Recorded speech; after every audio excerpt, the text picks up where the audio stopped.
Buy my shirt. Buy my shirt. Buy my hat. Buy it all. I also have a playlist. Stream it now. Is this lighting good? I really am having trouble. Oh, I could literally turn the light brighter, dumbass. I don't think that did anything. Hey everybody, what's up? If you're new to my channel, my name is Klemens, or if you're one of my Clementines, welcome back to the dysfunction that is my channel. I have a fun little gummy, or 4, landing in 2 minutes and 52 seconds, so... I don't know why, it just kind of felt appropriate. Oh my god, I just picked skin out of my toe. Chris, oh god. One of my close pals, Alex Weiss, otherwise known as A-Dowd, does a series where she has her viewers submit their secrets and their confessions, and she reads them, and it all stays anonymous. I did this on Instagram maybe like a year and a half, 2 years ago, not knowing that she also had this series. And it was so much fun. So I originally went on my Instagram, at Chris Klemens, and told you guys to fill out the little, like, ask me question thing. Because that's how I did it, like, you know, back whenever the fuck I did that. I have no concept of time anymore. But then I realized that I should probably do something that's longer, so I made a Google form, which I'll leave down below if you want to submit yours, and maybe I'll do another video. And I have them all here on my laptop. Oh, the sticker you can get at middlekid.supply. I may not have hats yet. Oh, if you have been watching my Twitch streams, I have literally been leaking middlekid shit, like left and fucking right. You haven't been visiting the description links, I see. Now, before we get into this video, as you guys know, I've been dedicating my videos to different small businesses, causes, and organizations that need our help or amplification. This week's was from one of you. This is from Megan Brown, and she says, Chris, there's a local coffee shop in my college town that is going to have to close if they don't receive help. Tinto's Coffee is the best coffee shop, and the owner, Edgar, is the sweetest man alive. He deserves for his dream of selling Columbia's coffee to stay alive. Here's a link to the website if you check him out, as well as their GoFundMe. Thank you, Megan Brown. Honestly, I just thought this was fucking adorable, so I want to help out. So guys, let's go save Tinto's Coffee. I'm gonna leave the GoFundMe down below in the second line of the description. Go and give $1 if 5,500 people gave $1. This is 2, but 1. We would help this coffee shop who literally just needs it. I don't know, it may not be changing the world, but it's gonna change this guy's world, and how fucking nice does that feel? Anyways, I know I'm getting rambly, courtesy of 30 milligrams, but let's open the Google form. Oh my god, I literally made this 45 minutes ago and it has 1,219 responses, and the number keeps going. Oh, guys sitting next to me, hey buddy. Yep, you just... God, you look as stoned as I do. I just made a file on my computer called Confessions. Oh my god, am I even gonna discuss Usher's confession? No, there's not enough time. Alright, this first one. In like 5th grade, I really hated this bitch, so I got a marker and wrote, name is a cunt, on one of the benches. But my dumbass messed it up and rewrote it like 3 times. The next day, she found it and started crying. I started laughing at her because she finally got what she deserved. 5th grade?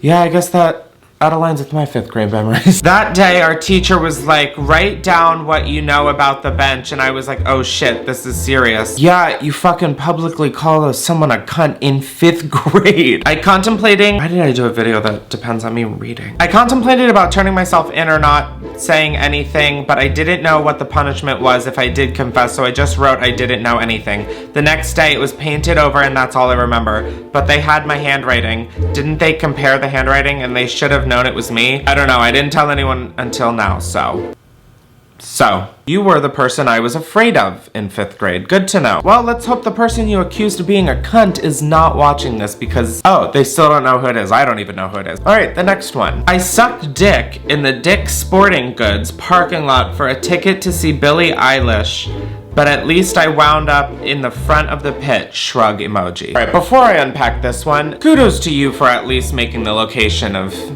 this exchange funny. Incredible. Alright, now we're addressing just the rest of it. What the fuck? When we all fall asleep, where do we go? I do not know where we go, but I'd rather be there than read that. Moving right along onto this next one, which I'm assuming is British, so I'm gonna paint the picture. I'm gonna set the scene, you know? One time I shat in the loo and it wouldn't flush, and it was a shared loo, so I took it and tried to flush it down the sink, but then it clogged the sink, so I had to move it across the shower with my hands and rinse it down the shower and cover the stench with loads of deodorant, and took a really long shower waiting for the people in the flat to leave, so I grossed myself out, but I saw no other option as the toilet wouldn't work and the bin was clear. I don't know if this is because of my horrible accent and my gummies, but reading this and trying to absorb it is like me watching British reality television. I'm like, Can we turn on subtitles? No. Yeah, no. The only thing I'm really retaining from this, like, probably really, really sad journal entry is that you picked up a poo with your hands. You know, respect to the Beebs, I would never say never, but there are some things that I just know myself. I will never pick up a poo with my hands. I don't care what the situation is, I will figure out a way. I will embrace somebody if I need to. I will pay somebody. I'll pay for someone's therapy if I have to. I will never pick up a shit with my bare hand. You are a brave soul. All right, the next confession we have. In middle school, I didn't know how to put on a tampon, and then in PE, our shorts were loose, and my tampon slipped out onto the tennis court while sitting down, and I never told anyone it was me. Middle school. It really just does us all dirty. I have a question, I don't know if it's because I'm a male, but is it in Tampon's contract to always have some kind of story happen on a tennis court? What is that? What is that, like, whole tennis courts and tampons? That's honestly sounds like a killer podcast started by, like, fucking Maria Sharapova and Serena Williams. Wow, that, like, really would be an interesting podcast. I see one that I don't know where it's going, but I'm interested. So one time I was talking to this guy on Tinder, and he was, like, really into me, but I didn't really feel it, question mark. But I was also horny and wanted to get a little bit of dick. What's a girl to do?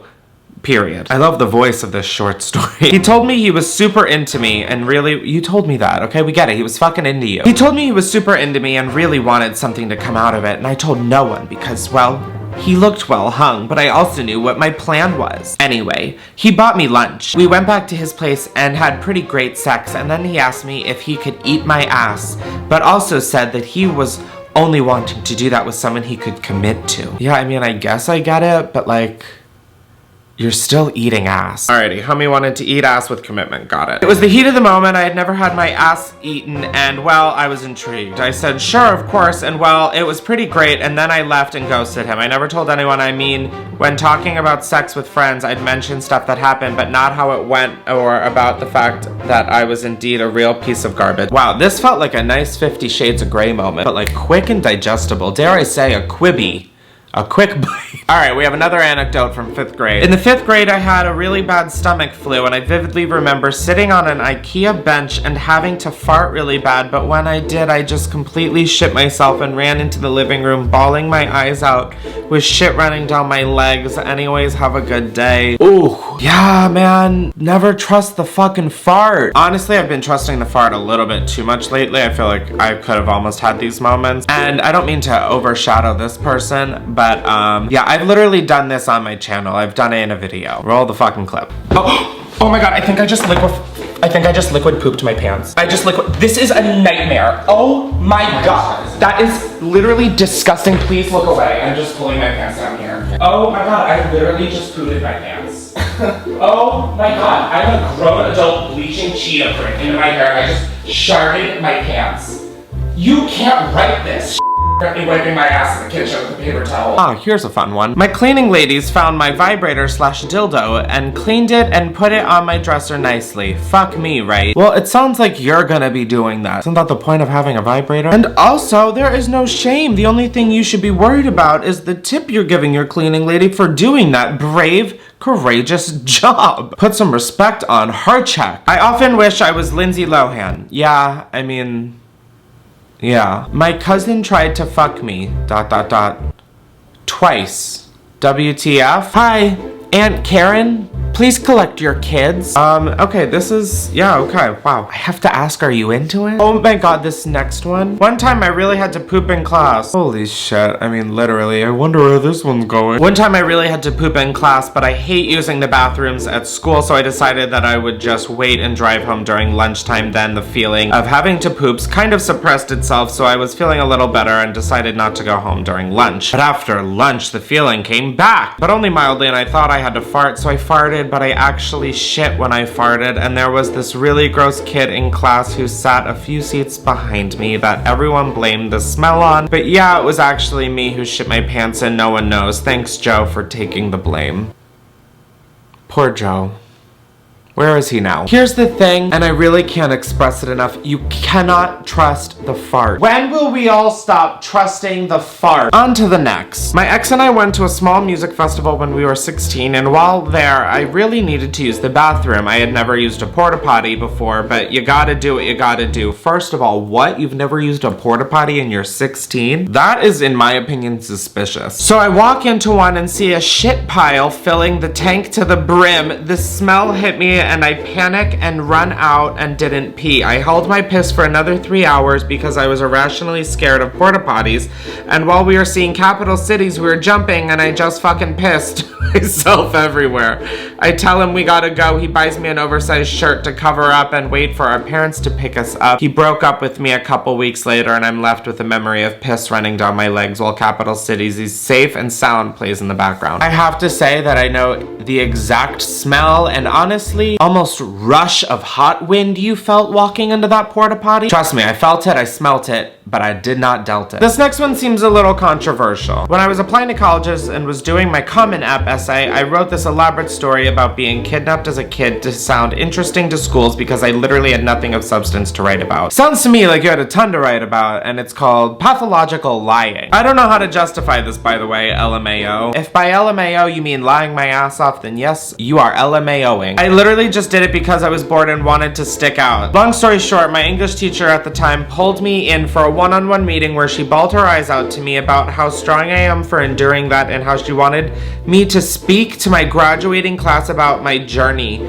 to which I politely declined. I felt so bad for playing her like that. But all's well that ends well because I got into my top school and now I'm a junior and on my track to get my master's. What? That was a fucking roller coaster. Defunct land, make a video. I thought I was a fucking crazy cat and kitten for writing about my crazy quirky pickle obsession for my college essay. In my defense, I didn't actually end up writing about that. My college advisor was like, Chris, you literally cannot submit an essay about how quirky you are because you like pickles. Also, I'm pretty sure you made up those stories, Chris. And I was like, yeah, I did. Not me, but my sister. She was mad at my brother one day while his chore was cleaning up the shit from our horses, so she shit in the horse stall because she somehow felt that him picking up her shit was revenge on whatever he did. I'm glad that you put a question mark at the end of that sentence because I was also ending that sentence with a question mark. She told me this 15 years after her crime and told me not to tell anyone, so here you go. Yeah, that story's exciting. What I'm interested in? Horse boys. But oh my god, are there horse boys? I almost killed my sister with a car when I was 12. Wait, what?